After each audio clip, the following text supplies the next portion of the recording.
everyone online. So we're doing a very special mini event on demand recording with some amazing friends of mine.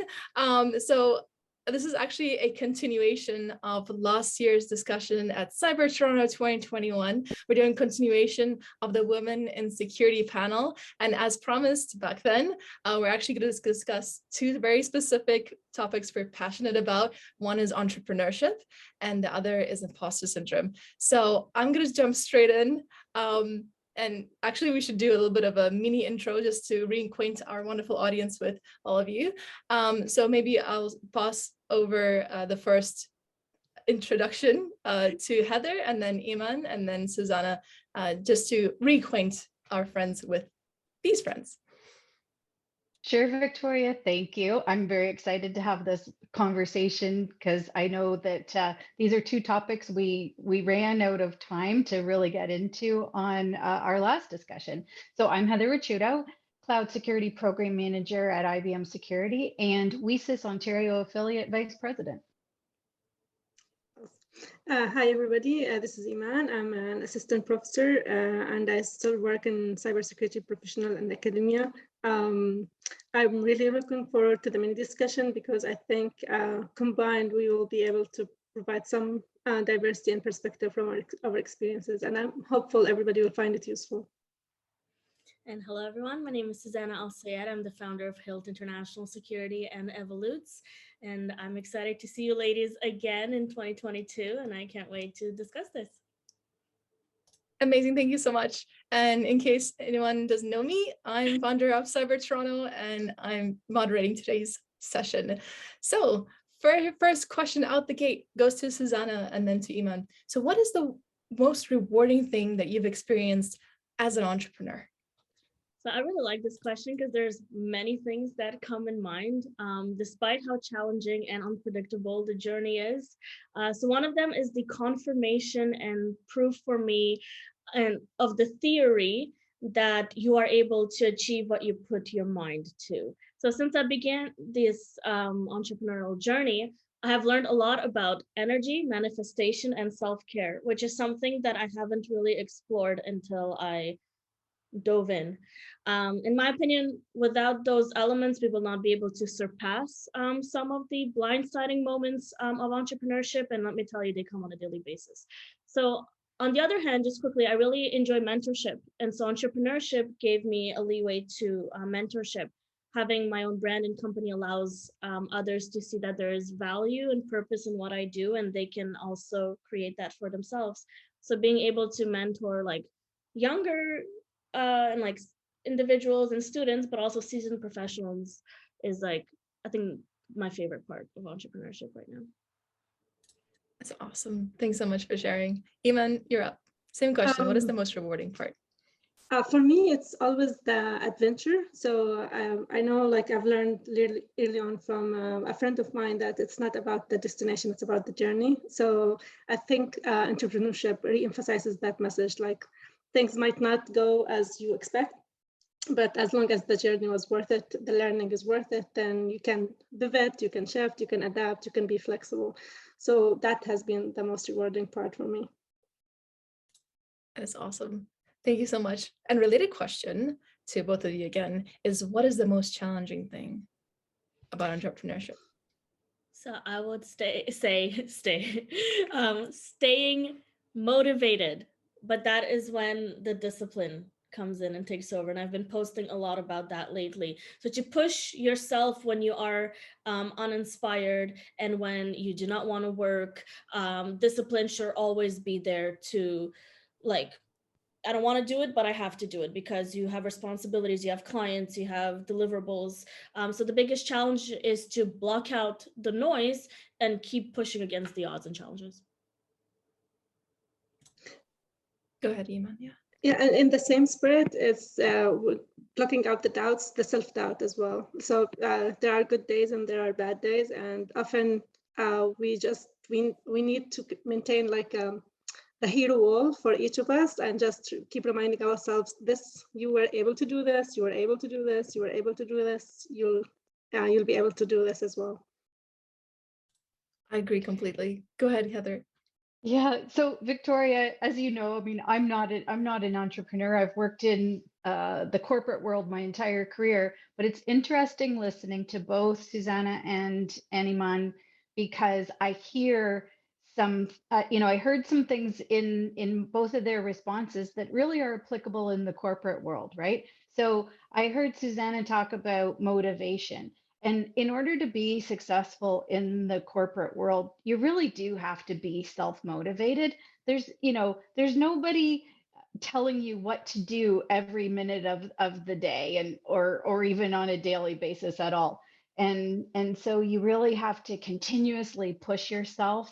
And in cybersecurity in particular, as well, other fields as well, but of course in cybersecurity, you really have to be willing to constantly learn new skills and even at times reinvent yourself. And so I think that motivation really is at play there. And yeah, so I just wanted to share that.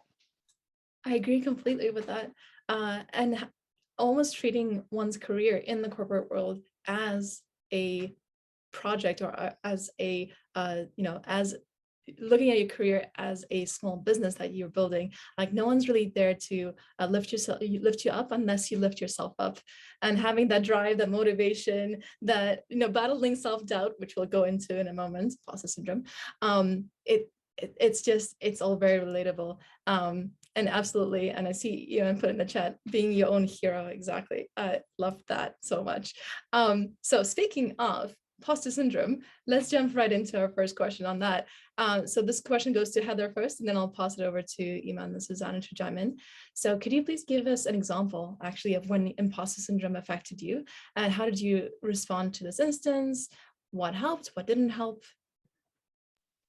So I would say the first example that comes to mind is from a few years ago, and it's related to working in IBM security. So I didn't start out my career working in cybersecurity, although I've worked in tech my entire career.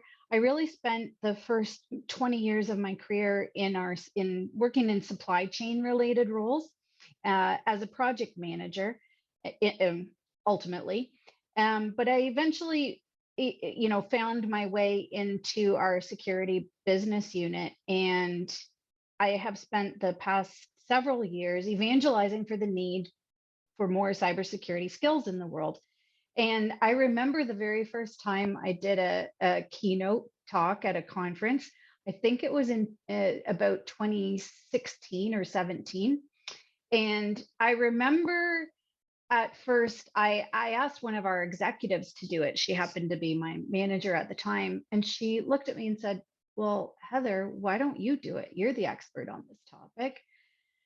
And I my reaction was, okay, like, and so I think because she had confidence in me, I decided to step up and do it myself. And yet after I agreed to do it, I remember thinking, what have I gotten myself into? But then I got up there on that stage I think it was in Portland, if I remember correctly. And there were about 600 people in the room. So that was a bit daunting. First time I'd spoken on stage to that many people, I think.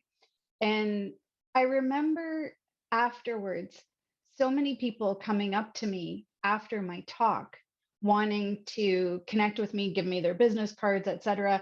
And I realized after that I could do it, and I do know what I'm talking about, and that even if I don't know everything, which by the way I don't, I I know, at that time in doing that talk, I knew more than the people in the room, right? And so once I realized that I don't have to know everything, but I just need to know enough about a given topic and be passionate about it enough to inspire other people, that I don't have to feel like an imposter anymore. Oh, I love that story. Thank you so much. It's amazing that we put so much value in other people's work, but then when we bring that same work forward or share our passions and ideas, we don't evaluate ourselves the same standard that we evaluate the others. There's always like that, voice saying like, oh no, that you did that incorrectly, or like, why did you stutter over there? No one's going to listen to this. But it's amazing when you get validation like that. So I love that. Thank you so much for sharing. And I'm sure people in our audience will be inspired to speak out on their passions as well. Well, and and it just made me think of something else. I'll just share one other quick thing before Eman and Suzanna add to the conversation. What I love now is that I realize I'm inspiring others to get up on stage and use their own voices as well. And that is so rewarding. That's amazing. Actually, you inspired me. I met you at an event once. I was like, oh, Heather seems awesome. Let me make friends with her. And then I started speaking. So thank you so much. So yeah, I vouch for the inspiration. I'm an example. Okay, we know we have only a few minutes left. So we're going to close with a similar story of an example of imposter syndrome from Suzanna. Thank you. Before I start sharing my side of things, I just want to say that I admire the three of you so much. And I'm so happy for the opportunity, again, to speak on the same stage as you ladies. So I really admire you for everything that you guys do in the industry and outside of it.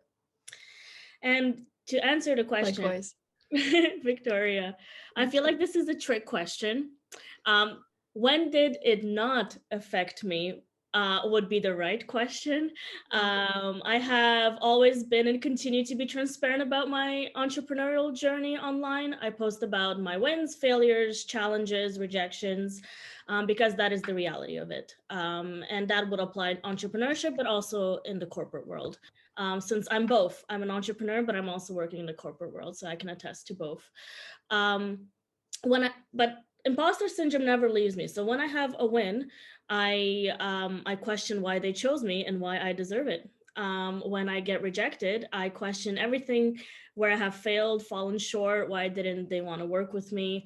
When there are challenges, I wonder if I'm good enough to do what I am doing, and so on. It's never ending. And it's an ongoing process of realizing, as you mentioned, that little voice in your head is lying to you, and you're doing good things and you're trying to do good things and you're only human. And that is the journey that you have committed to at this particular phase of your life. And how do I deal with it? And I think this can help a lot of people. This is a process that I have learned from mentors and counselors. So when poop hits the fan, pardon my French, I talk to trusted people in my life, professionals and my mentors. I acknowledge the situation and I reflect on why I am feeling this way and what is exactly triggering this feeling. And sometimes pinpointing it actually helps in moving forward. I write it down and I reflect on it. And I ask myself this very important question, what can I control and what I can't control in this situation? And then once I realize it and I see it visually, then I'm able to do something about it, the things that I can control. And the things that I can't, then I will let it go and try to move on. And it's easier said than done, because sometimes it takes me a few hours, sometimes a few days. And at the beginning, it took me a few weeks to let go of something. So it's manageable with time once you are willing to acknowledge that you are feeling these feelings and are willing to put the work in combating it. So that's imposter syndrome. It's there. Constant presence. Suzanna, thank you. Also, I just want to say thank you so much for sharing both the wins and the losses, especially on social media. We often only see the wins and then that compounds, like, why aren't we succeeding at the thing that we're doing, especially if it's very similar. So thank you for bringing the reality as well. So with that, I know that we are constrained by the length of this video, so thank you all so much. I just want to say, Heather and Eman and Suzanna, I really appreciate you taking the time and continuing the conversation, and we will chat again, I know, in different capacities. But this was amazing, an amazing end to the week of International Women's Day 2022. So thank you. Thank you, Victoria. All right, thank you very much. We appreciate you all. Thank you.